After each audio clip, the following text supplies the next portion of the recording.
Hello, I am Plush Eliza. I like to draw and to create stories. And if there is one thing I like about creating stories, is creating the antagonist. So during my art journey, I have created a couple villains, and some of them were better than others. And yeah, as you can see, I have an obsession with long-haired villains, but we will talk about it later. So my friends always told me I had weird taste concerning my favorite characters. Oh my god, look, he's so cute and brave, he's my favorite. And I hate the bad guy, like he's so evil and cruel. He's my favorite. I don't know, but like villains have this thing, like that little spice that makes them irresistible to me, and I just can't help it but be in love with them.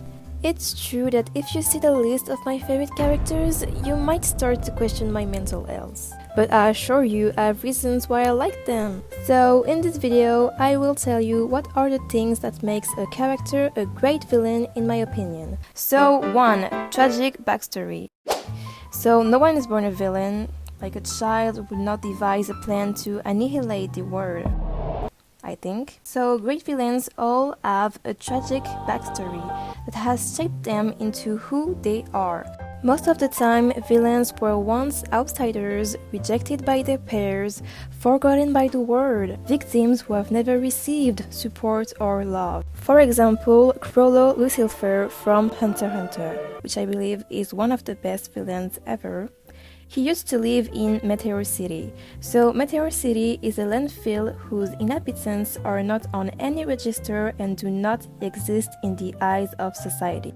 They are not considered human beings, and kidnapping, torturing and killing them is therefore not perceived as a crime and will never be punished. Least we can say is that his childhood was not particularly happy. When I learned about his past, it helped me understand why he had gone to the dark side. It made me love him even more than before. So villains have tragic backstories because it helps us understand the characters better and makes us feel more connected to them. Most villains are shaped by their tragic past. Their trauma is the source of their motivations. The fact that villains have that tormented past makes them really relatable characters, I think. It's also cool when a villain stays mysterious about his past, but knowing his backstory is even better because we get to know the start of darkness. I love to know the moment when they decide that the only way they can get what they want is to become a villain. 2. Complex motivations. So, due to their tormenting past, villains have complex, nuanced motivations. So, I think it's the right time now to distinguish between what I define as great and bad villains. A bad villain is someone who is evil for the sake of being evil. I'm going to destroy the world! I will kill all humans. Okay, but why though? Huh? Because! So, bad villains don't really have some kind of values or reason why they're like that. They don't seem to be real in a way. They don't have wishes or dreams.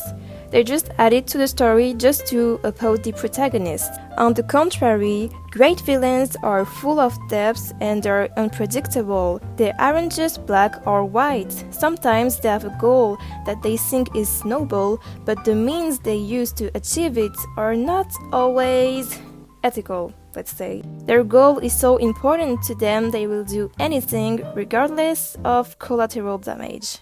I think that Sephiroth is a great example of that. So Sephiroth is the main antagonist of the game Final Fantasy VII. So even though I have never played the game, I love Sephiroth because he is firstly very beautiful, and secondly because I think his story is very interesting. So his ambition is to become a god and take control of the planet. The reason why Sephiroth wants to become all that is really interesting, I think.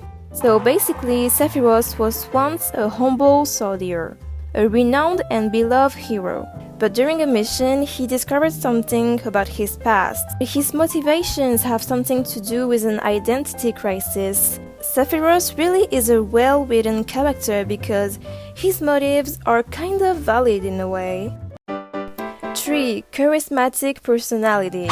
I also think that one of the reasons I feel so drawn to villains is their magnetic personality. They have just so much charisma. Every word they say is just so well calculated. They have this enigmatic aura that makes them so attractive in my opinion. In public, they seem like the perfect gentleman, but in fact, they're a selfish, cruel, and sadistic person. And they're so intelligent. They put strategies in place, they command soldiers. Their aura is just so impressive. They have a persuasive nature, they know how to get their way with people. They easily manipulate others to get to their goal. Joan Liebert from Monster is a great example. He's a sociopath and a serial killer. He said his only real goal is to be the last human alive. And he also wants to cause the implosion of human society. Joan has genius intelligence and is able to memorize anything perfectly. He has monstrous charisma and an inhuman feat of manipulation. He is very competent in analysis and deduction, especially with regard to the human psyche. He can instantly access people's hurt, touch their weak points, recognize their value, understand their mental processes, and manipulate them easily afterwards. He could have used his talent in psychology to help others, but instead he chose a different path. But he's really charismatic. 4. Attractive appearance. The appearance of a villain is really important to me. Like there's so much manga, anime, webtoon I started just because I heard the antagonist was attractive.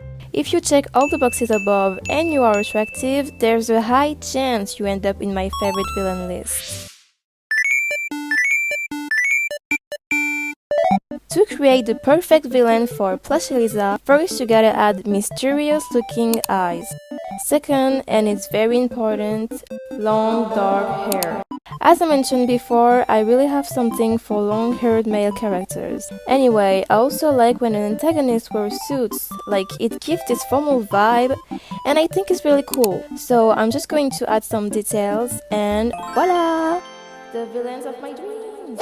So of course, not every villain that I like looks like this, but they do share similar traits to this structure. When a villain is good looking, it is just so interesting because it's creating contrast between their good look and their dark personality. It makes them so appealing. When a character is cruel, cold-hearted, you will expect a mountain of muscle with a low voice, but no, it's this pretty looking guy. And I think Griffiths is a very good example of that. He's the main antagonist of the manga Berserk and one of the most iconic villains of all time. He's the leader of the band of Falcon. He has this androgynous beauty. His beauty is gentle. I mean, like, look at him, he's pretty. His beauty attracts people to him. He's very charming. He's so evil and yet he looks so pure. At first sight, you wouldn't expect him to be the way he is. On the outside, Griffith seems bright and outwardly kind and pure, but on the inside, he kinda is pure evil. The contrast between this charming and innocent appearance and their pure weakness makes the characters even more powerful and impactful. I love it when bad guys look good because it really breaks what is usually done. The beautiful protagonist and the unappealing bad guy. And I think it's a reminder that true evil sometimes hides beyond beautiful masks. So I hope you liked this video of me talking about my obsession with villains. And if you liked it, I know that I'm not alone. Thank you so much for watching and see you in the next video. Bye!